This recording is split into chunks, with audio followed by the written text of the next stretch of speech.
Siap. Semangat pagi. Semangat pagi. Semangat pagi.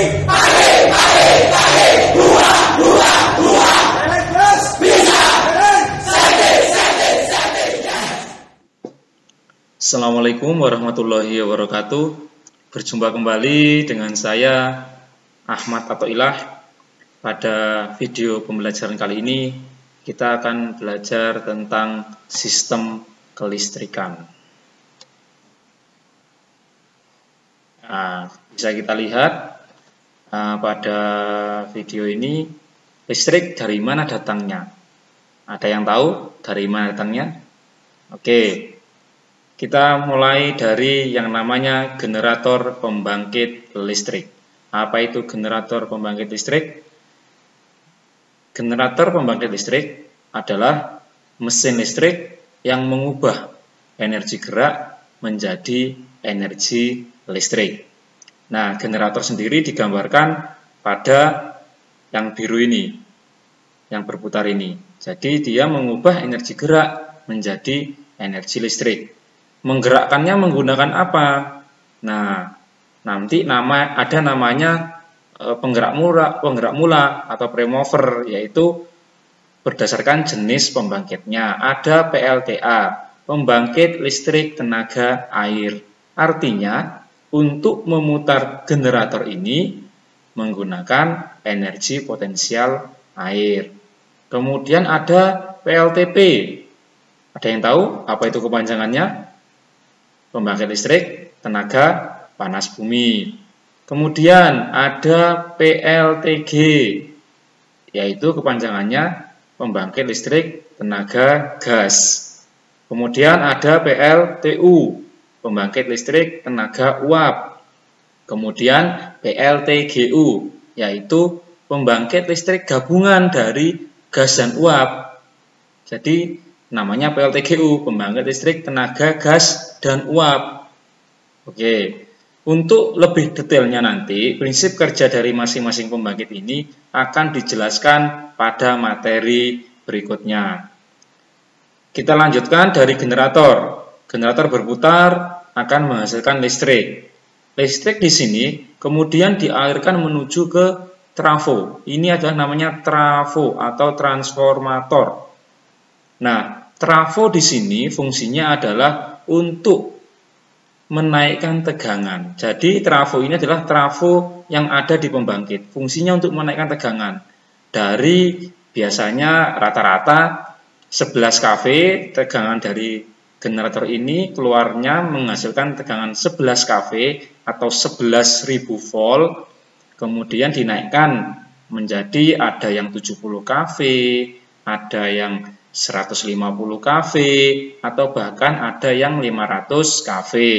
Dari trafo dialirkan menuju ke tower transmisi, ke jaringan transmisi.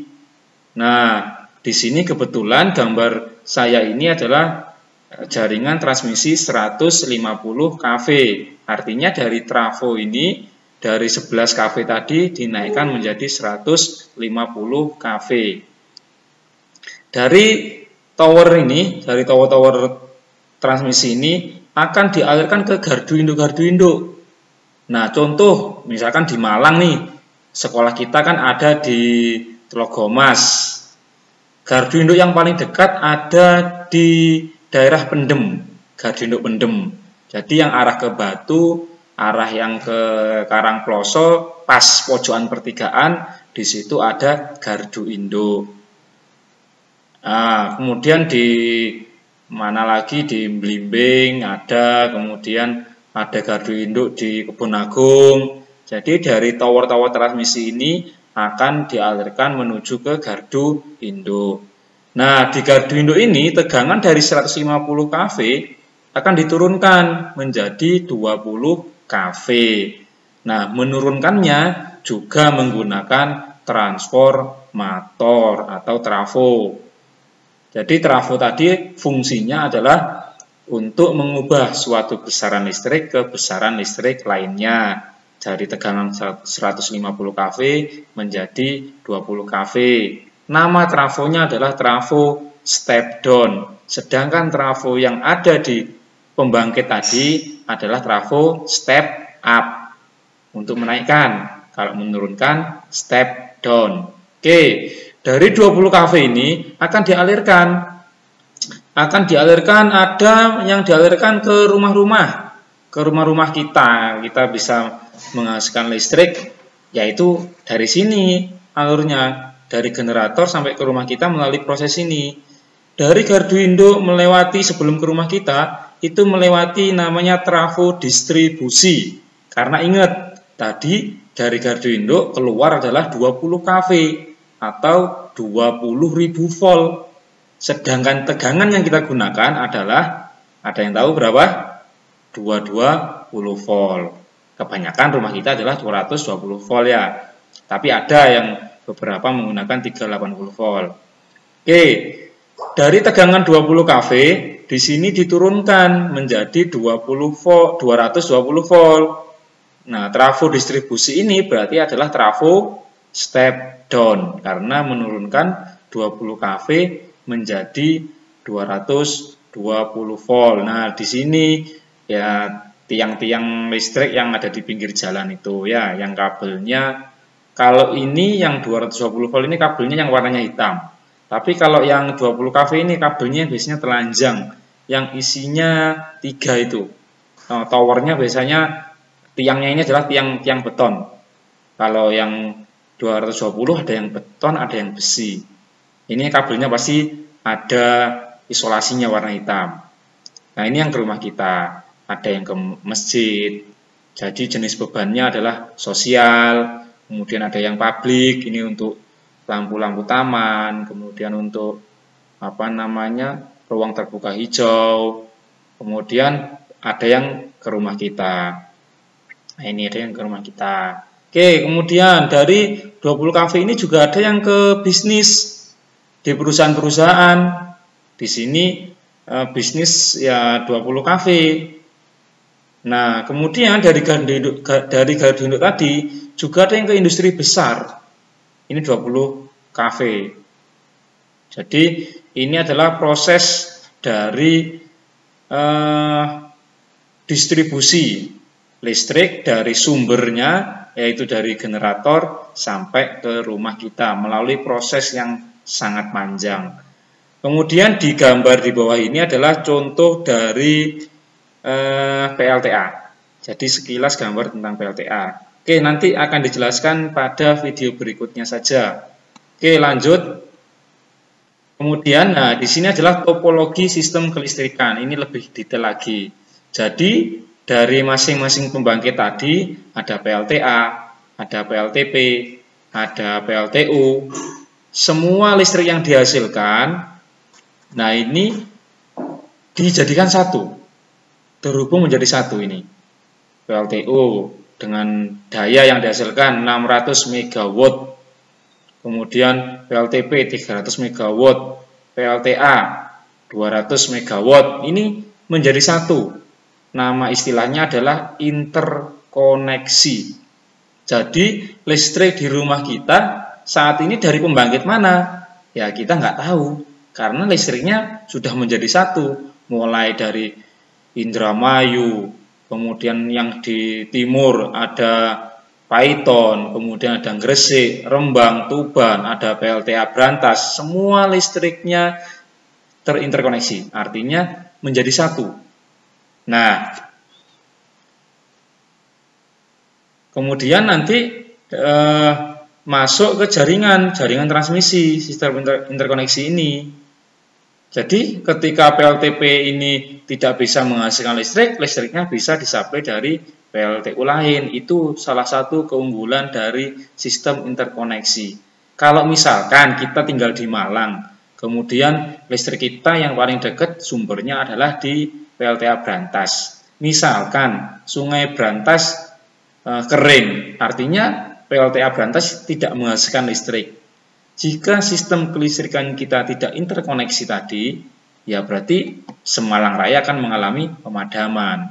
Tetapi dengan adanya sistem interkoneksi, namanya adalah interkoneksi Jawa Bali, artinya seluruh Pulau Jawa dan Pulau Bali sistem kelistrikannya terhubung. Semua pembangkit yang ada di Pulau Jawa dan Pulau Bali itu listrik yang dihasilkan terhubung ke sistem interkoneksi. Jadi seperti saya bilang tadi di awal, saat ini kita tidak tahu listrik yang kita gunakan itu dari mana. Bisa dari listrik Python, bisa listrik dari Rembang, bisa listrik dari Indramayu. Oke, ini adalah sistem interkoneksi tadi, 500 kV. Kemudian di sini ini adalah gambar bulat-bulat ini trafo ya. Nah, ini juga trafo. Jadi sebelum dari generator, sebelum masuk ke sistem interkoneksi, di sini masuk ke trafo dulu. Trafonya yaitu tadi trafo step up. Nah, step up-nya berapa? Kalau di sini gambar ini berarti trafo ini adalah step up-nya dinaikkan sampai 500 kV. Jadi trafo ini semua tegangannya sama semua. Jadi semua listrik yang dihasilkan generator masing-masing pembangkit ini semua dinaikkan menjadi 500 kV. Kenapa kok harus sama? Ya, salah satu untuk menggabungkan atau memparalel semua sumber listrik adalah salah satu syaratnya tegangan harus sama. Makanya disamakan 500 kV. Kemudian masuk ke trafo. Di sini diturunkan, di sini adalah di gardu induk. Nah, di sini diturunkan menjadi 150 kV. Nah, 150 kV ini ada perusahaan-perusahaan, beberapa perusahaan itu dia selain memproduksi suatu barang, memproduksi jasa, dia juga menghasilkan listrik. Dia punya pembangkit juga, tetapi dayanya kecil, 30 MW. Kemudian di sini ada 150 MW, di sini tegangannya hanya 150 kV. Nah, di sini juga terjadi sistem interkoneksi. Kemudian dia listrik dialirkan melalui trafo. Di sini trafo di gardu induk. Nah, ini gardu induk di sini untuk menurunkan 20 kV. Ya, seperti gardu induk di Pendem yang paling dekat dengan daerah Trogomas kita. Nah, di sini kemudian di sini dialirkan ke rumah-rumah. Sebelum masuk ke rumah tadi di gambar awal masuk ke trafo dulu. Nah, trafo step down. Dari ini yang hijau ini adalah jalur 20 kV ya. Yang kuning 150 kV, yang merah 500 kV. Ini 20 kV, nah ini diturunkan menjadi 220 volt ke rumah-rumah atau 380 volt. Nah, ini ke rumah. Kemudian ada juga sumber pembangkit listrik PLTS, pembangkit listrik tenaga surya. Nah, ini jadi seperti di sekolah kita di SMK PGRI 3 Malang, kita juga punya PLTS yang terkoneksi dengan PLN. Jadi listrik kita hasilkan, kita jual ke PLN. Nah, ini ada yang bisa kita di sini. Jadi nyambung dengan jaringan 20 kV. Oke, demikian penjelasan tentang gambaran perjalanan listrik dari generator sampai menuju ke rumah kita. Jadi melewati banyak proses. Nah, demikian. Jika ada yang kurang jelas, silakan bertanya di kolom komentar. Jangan lupa like dan subscribe supaya kalian mendapat info terbaru, updatean terbaru, materi-materi tentang kelistrikan di channel Ilmu Kelistrikan. Kurang lebihnya mohon maaf. Saya akhiri. Assalamualaikum warahmatullahi wabarakatuh. Semangat pagi.